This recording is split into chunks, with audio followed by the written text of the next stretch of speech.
Welcome to detail and depth. आज का topic है क्लास 11 फिजिक्स का second chapter units and measurement. इस चैप्टर पर यह पहला वीडियो है और इसमें आज हम डिस्कस करेंगे फिजिकल क्वांटिटीज और उनके यूनिट के बारे में। फिजिक्स में हम लॉज ऑफ नेचर पढ़ते हैं, प्रकृति के नियमों का अध्ययन करते हैं। तो फिजिक्स की स्टडी में हम जिन लॉज का स्टडी करते हैं, जिन नियमों का अध्ययन करते हैं, उन्हें एक्सप्रेस करने के लिए, उन्हें व्यक्त करने के लिए हमें कुछ क्वांटिटीज की आवश्यकता होती है, कुछ राशियों की आवश्यकता होती है जिनके टर्म्स में हम फिजिक्स के लॉज को एक्सप्रेस कर सकें, भौतिकी के नियमों को व्यक्त कर सकें। इन क्वांटिटीज को जिनके टर्म्स में फिजिक्स के लॉज को एक्सप्रेस किया जाता है, उन राशियों को जिनके पदों में भौतिकी के नियमों को व्यक्त किया जाता है, उन्हें फिजिकल क्वांटिटीज या भौतिक राशि कहते हैं। The quantities in terms of which the laws of physics are expressed are called physical quantities. वह राशियां जिनके पदों में भौतिकी के नियमों को व्यक्त किया जाता है, उन्हें भौतिक राशि कहते हैं। जैसे लेंथ, लंबाई, मास, द्रव्यमान, टाइम, समय, स्पीड, चाल, फोर्स, बल, ये सभी क्या है? फिजिकल क्वांटिटीज हैं। ये सभी क्या है? भौतिक राशियां हैं। फिजिकल क्वांटिटीज या भौतिक राशियां मेजरेबल होती हैं, मापने योग्य होती हैं। अर्थात कोई भी फिजिकल क्वांटिटी कभी कम हो सकती है, कभी अधिक हो सकती है, कभी छोटी हो सकती है, कभी बड़ी हो सकती है। इसलिए इनके मेजरमेंट की आवश्यकता होती है। इन्हें मेजर किया जाता है, इन्हें मापा जाता है। जैसे हम कहें कि हाथी बकरी से भारी होता है। इसका क्या अर्थ है कि हाथी या एलिफेंट का जो मास है वह बकरी के मास से बहुत अधिक है। हमने दो लाइनें खींच दी,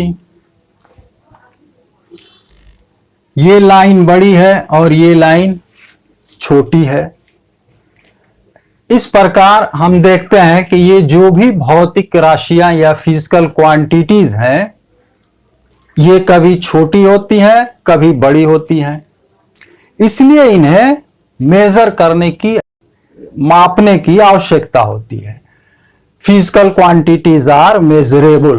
भौतिक राशियां मापने योग्य होती हैं और इनका मापन किया जाता है। अब यह मेजरमेंट कैसे किया जाता है? तो जैसा कि हमने एग्जाम्पल दिया कि एलिफेंट या हाथी बकरी की अपेक्षा भारी है, एलिफेंट का मास बकरी के मास के अपेक्षा अधिक है, लेकिन एग्जैक्टली कितना अधिक है? How many times the mass of elephant is the mass of goat. Exactly कितना टाइम्स है? ये सिर्फ कम या अधिक कह देने से, लार्जर या स्मॉलर कह देने से काम नहीं चलता है। तो हम इसके लिए ऐसा कर सकते हैं कि एक सर्टेन मास को, एक कोई मास है उसको हम फिक्स कर लें और उसको स्टैंडर्ड बना लें, और अब क्या करें कि दोनों के मास को इसी मास से कंपैरिजन करें। एक फिक्स्ड मास ले लिया और इससे हमने दोनों के, गोट के भी, बकरी के भी और एलिफेंट के भी मास को कंपेयर किया, तुलना किया। मान लें कि गोट का या बकरी का मास 20 गुना है उस फिक्स्ड मास का, और एलिफेंट का मास उस फिक्स मास का 1000 टाइम्स है, गोट का 20 टाइम्स और इसका 1000 टाइम्स है। तो अब इजीली ये पता चल गया हमको कि एलिफेंट का मास गोट के मास का 50 टाइम्स है, 50 गुना है। तो इस तरह से मेजरमेंट करने के लिए किसी भी फिजिकल क्वांटिटी का या भौतिक राशि का मापन के लिए हमें एक फिक्स्ड, उसी क्वांटिटी की एक फिक्स्ड वैल्यू को स्टैंडर्ड मानना पड़ता है, और उसी से हम कंपैरिजन करके, उसी स्टैंडर्ड से कंपैरिजन करके किसी भी फिजिकल क्वांटिटी का मेजरमेंट करते हैं। जैसे यहां एक बड़ी लाइन है, ये छोटी लाइन है, इनका मेजरमेंट करने के लिए हम क्या करेंगे, एक सर्टेन लेंथ को ले करके, सपोज कीजिए कि इतना बड़ा लेंथ लिया एक, और इसको हमने कुछ नाम रख दिया, इस लेंथ को सपोज कीजिए सेंटीमीटर कहा इसको। अब इस लेंथ से इन दोनों लेंथ की तुलना करें, कंपैरिजन करें, तो मान लो ये छोटा वाला जो लेंथ है ये इस लेंथ का 5 गुना है, तो इसको कहेंगे कि ये 5 सेंटीमीटर है। और ये दूसरा वाला लेंथ अगर 12 टाइम्स है तो कहेंगे कि इसका लेंथ 12 सेंटीमीटर। तो इस तरह से पता ये चला कि किसी भी फिजिकल क्वांटिटी के मेजरमेंट के लिए हमें उसी क्वांटिटी का एक फिक्स्ड वैल्यू या एक स्टैंडर्ड चाहिए, जिससे हम कंपैरिजन करके फिजिकल क्वांटिटी का मेजरमेंट करें। ये जो हम किसी फिजिकल क्वांटिटी के मेजरमेंट के लिए जो एक फिक्स्ड वैल्यू को जो स्टैंडर्ड मानते हैं, एक निश्चित मान को हम उस राशि का मानक मानते हैं, उसी को हम कहते हैं यूनिट, या हिंदी में कहते हैं मात्रक।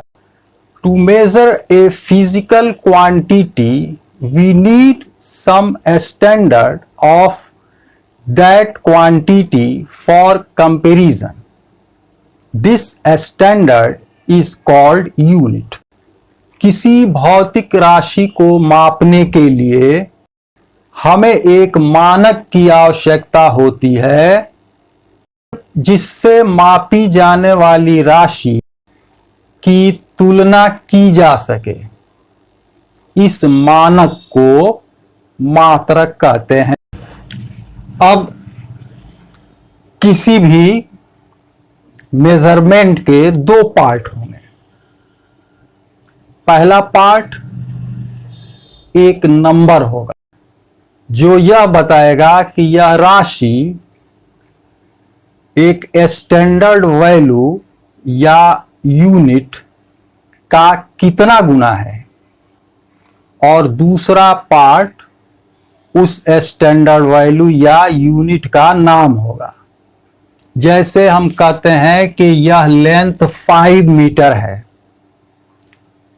तो इसका यह अर्थ हुआ कि यह लेंथ का जो यूनिट है मीटर, उसका यह 5 टाइम्स है या 5 गुना है।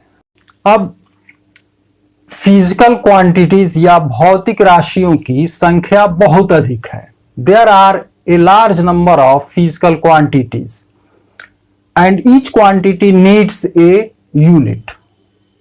भौतिक राशियों की संख्या बहुत अधिक है और हर राशि के लिए एक यूनिट चाहिए, एक मात्रक चाहिए। तो क्या सभी फिजिकल क्वांटिटी के लिए सेपरेटली, इंडिपेंडेंटली अलग अलग यूनिट डिफाइन किए जाएं? तो इसकी आवश्यकता नहीं पड़ती है, क्योंकि फिजिकल क्वांटिटीज इंटर रिलेटेड है, एक दूसरे से संबंधित हैं। जैसे स्पीड, स्पीड क्या होता है? Path length upon time. Path length में डिवाइड कर देते हैं टाइम से तो स्पीड निकल जाता है। इसका अर्थ यह हुआ कि स्पीड जो है वह रिलेटेड है लेंथ से और टाइम से। इसलिए अगर लेंथ और टाइम का यूनिट सेलेक्ट कर लिया जाए तो स्पीड का यूनिट ऑलरेडी डिसाइड हो जाएगा। तो लेंथ का यूनिट अगर मीटर है और टाइम का यूनिट सेकंड है तो स्पीड का यूनिट क्या हो जाएगा? मीटर बटे सेकंड। तो इस तरह से सभी फिजिकल क्वांटिटीज के लिए यूनिट को सेपरेटली अलग अलग डिसाइड करने की जरूरत नहीं है। हम क्या करते हैं कि कुछ क्वांटिटीज, कुछ फिजिकल क्वांटिटीज को सेलेक्ट कर लेते हैं। कुछ क्वांटिटीज को सेलेक्ट करते हैं, उन्हें कहते हैं फंडामेंटल क्वांटिटीज और बेस क्वांटिटीज, और हिंदी में कहते हैं मूल राशि। इन क्वांटिटीज के यूनिट को कहते हैं फंडामेंटल यूनिट या बेसिक यूनिट या मूल मात्रक। बाकी सभी क्वांटिटीज के यूनिट्स को इन्हीं फंडामेंटल यूनिट्स या बेस यूनिट के टर्म में एक्सप्रेस करते हैं और उन्हें कहते हैं डिराइव्ड यूनिट या हिंदी में कहते हैं व्युत्पन्न मात्रक। जैसे लेंथ का यूनिट मीटर और टाइम का यूनिट सेकेंड, अगर ये फंडामेंटल यूनिट है तो स्पीड का यूनिट मीटर बटा सेकेंड ये डिराइव्ड यूनिट हुआ। फंडामेंटल यूनिट और डिराइव्ड यूनिट्स पूरे को मिला करके सभी, अर्थात सभी फिजिकल क्वांटिटीज के यूनिट्स का जो सेट होता है कोई, तो उसको कहते हैं सिस्टम ऑफ यूनिट्स। किसी भी सिस्टम ऑफ यूनिट में कुछ यूनिट्स फंडामेंटल, कुछ फिजिकल क्वांटिटीज के यूनिट को फंडामेंटल यूनिट या बेसिक यूनिट के रूप में या मूल मात्रक के रूप में चुना जाता है और बाकी सबको इन्हीं के टर्म में एक्सप्रेस किया जाता है। किसी भी सिस्टम में फंडामेंटल यूनिट या बेसिक यूनिट चुनने के लिए दो कंडीशंस हैं। पहला ये कि जो भी फंडामेंटल यूनिट चुने जाएं, जिन क्वांटिटीज को फंडामेंटल या बेसिक क्वांटिटीज के रूप में लिया जाए वो आपस में रिलेटेड नहीं होने चाहिए। दूसरा कंडीशन है कि बाकी जितनी भी क्वांटिटीज बचे हैं इन फंडामेंटल क्वांटिटीज के रूप में सभी को एक्सप्रेस किया जा सके। बाकी जितनी भी राशियां हो उन्हें मूल राशियों के रूप में व्यक्त किया जा सके। अब टाइम टू टाइम अलग अलग कंट्रीज में साइंटिस्ट अलग अलग सिस्टम ऑफ यूनिट्स यूज करते रहे। बहुत हाल तक ये तीन सिस्टम सीजीएस, एफपीएस और एमकेएस यूज होते रहे। सीजीएस सिस्टम में, ये सीजीएस सिस्टम में या एफपीएस में या एमकेएस में 3 फंडामेंटल यूनिट्स लिए गए। लेंथ के, सीजीएस में लेंथ के लिए सेंटीमीटर, मास के लिए ग्राम और टाइम के लिए सेकंड लिया गया। एफपीएस में फंडामेंटल यूनिट्स के रूप में लेंथ का यूनिट फुट, लेंथ का यूनिट फुट, मास का पाउंड और टाइम के लिए सेकंड लिया गया। एमकेएस सिस्टम सीजीएस सिस्टम का मॉडिफाइड रूप था, जिसमें लेंथ के लिए मीटर लिया गया, मास के लिए किलोग्राम लिया गया और टाइम के लिए सेकंड लिया गया। तो इस तरह से ये तीनों बहुत हाल तक यूज होते रहे हैं, लेकिन इंटरनेशनली ये डिसाइड किया गया और ये एग्रीमेंट किया गया कि पूरे वर्ल्ड में एक ही सिस्टम होना चाहिए कम से कम साइंटिफिक स्टडी में। इसके लिए इंटरनेशनली एग्रीमेंट द्वारा एक संस्था बनाई गई, international bureau of weights and measurement, और इसी संस्था को ऑथराइज किया गया कि यूनिट डिसाइड करेगी। 1971 ईस्वी में इस संस्था ने डिसाइड किया और एक सिस्टम दिया यूनिट्स का, जिसे एसआई सिस्टम कहा जाता है। और अब पूरे साइंटिफिक स्टडी में यही सिस्टम ऑफ यूनिट यूज किया जाता है। एसआई सिस्टम में 7 फंडामेंटल यूनिट्स लिए गए हैं, 7 मूल मात्रक लिए गए हैं। लेंथ, पहला है लेंथ, जिसका यूनिट है मीटर और सिंबल है स्मॉल m। दूसरा है मास, जिसके लिए यूनिट है किलोग्राम, सिंबल है kg। तीसरा है टाइम, जिसका यूनिट है सेकंड, सिंबल है s। चौथा है टेम्परेचर, जिसका यूनिट है केल्विन, सिंबल है K। पांचवा है इलेक्ट्रिक करंट, जिसका यूनिट है एम्पियर, सिंबल है कैपिटल A। छठा है ल्यूमिनस इंटेंसिटी, ये लाइट से रिलेटेड क्वांटिटी है। ल्यूमिनस इंटेंसिटी, इसका यूनिट है कैंडेला और सिंबल है CD। सातवां फंडामेंटल यूनिट है अमाउंट ऑफ सब्सटेंस के लिए, ये केमिस्ट्री में यूज होता है, मोल इसका यूनिट है और सिंबल है MOL। तो ये 7 फंडामेंटल यूनिट्स या मूल मात्रक लिए। बाकी सभी फिजिकल क्वांटिटीज के यूनिट्स को इसी के टर्म में एक्सप्रेस कर दिया जाएगा।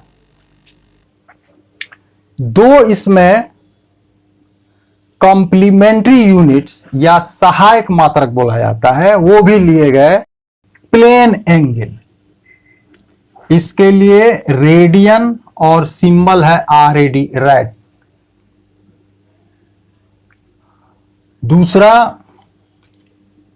सॉलिड एंगल एस्टेरेडियन, सिंबल है SR।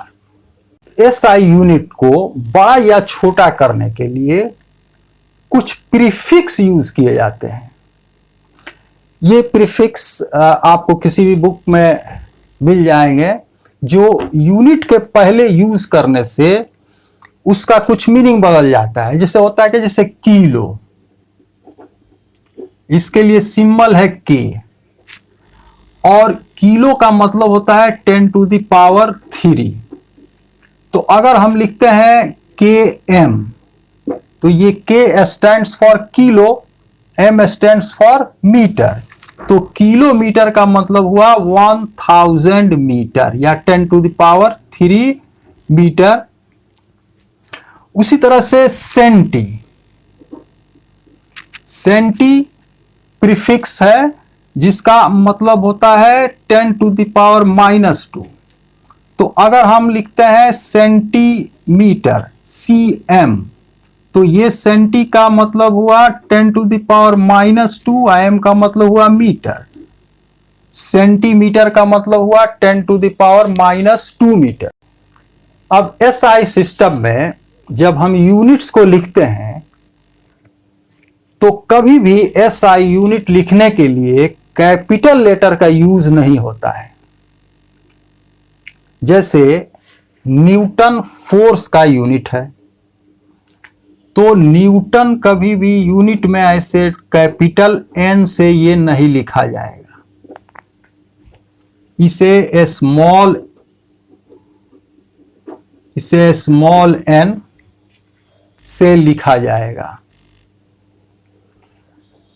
लेकिन जो सिंबल्स हैं, पूरा यूनिट नहीं, अगर सिंबल्स यूज कर रहे हैं और वो किसी साइंटिस्ट के नाम पे है तो उसको कैपिटल लेटर से लिखा जाता है। जैसे इसी न्यूटन के लिए सिंबल जब हम यूज करते हैं N, तो वो कैपिटल होता है। जैसे एम्पियर यूनिट लिखेंगे तो एम्पियर छोटा ए से शुरू करेंगे, पूरा यूनिट लिखेंगे तो। अगर इसका सिंबल सिर्फ लिखेंगे तो कैपिटल A लिखेंगे। एक इंपॉर्टेंट बात यह है कि इसमें प्लूरल का यूज नहीं होता है, बहुवचन यूज नहीं किया जाता है। जैसे कोई लिखे के 10 kgs या किलोग्राम्स, तो ये गलत है। 10 kg या 10 किलोग्राम होगा, 10 किलोग्राम्स उसको प्लूरल बना के यूनिट को बोलना ये गलत है। तो ये आज का हम लोगों का डिस्कशन रहा यूनिट्स एंड मेजरमेंट में, इस बात का कि फिजिकल क्वांटिटीज क्या होती हैं और वो मेजरेबल होती हैं।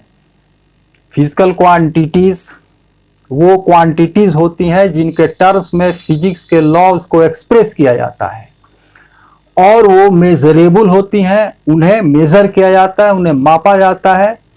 और किसी भी फिजिकल क्वांटिटीज को मेजर करने के लिए एक स्टैंडर्ड वैल्यू की जरूरत होती है, जिसे हम कहते हैं यूनिट। और जितनी भी फिजिकल क्वांटिटीज हैं सबके लिए यूनिट चाहिए, लेकिन सबके लिए अलग अलग हम लोग डिफाइन नहीं करते हैं। कुछ क्वांटिटीज को फंडामेंटल क्वांटिटीज मान करके उनके यूनिट्स को फंडामेंटल यूनिट्स कहते हैं, और बाकी सब के यूनिट को इन्हीं फंडामेंटल यूनिट्स के रूप में एक्सप्रेस कर देते हैं और उन्हें डिराइव्ड यूनिट कहते हैं। तो आज का डिस्कशन यही समाप्त करते हैं हम लोग, और नेक्स्ट वीडियो में हम लोग यूनिट से रिलेटेड कुछ और चीजें हम लोग समझेंगे। Thank you.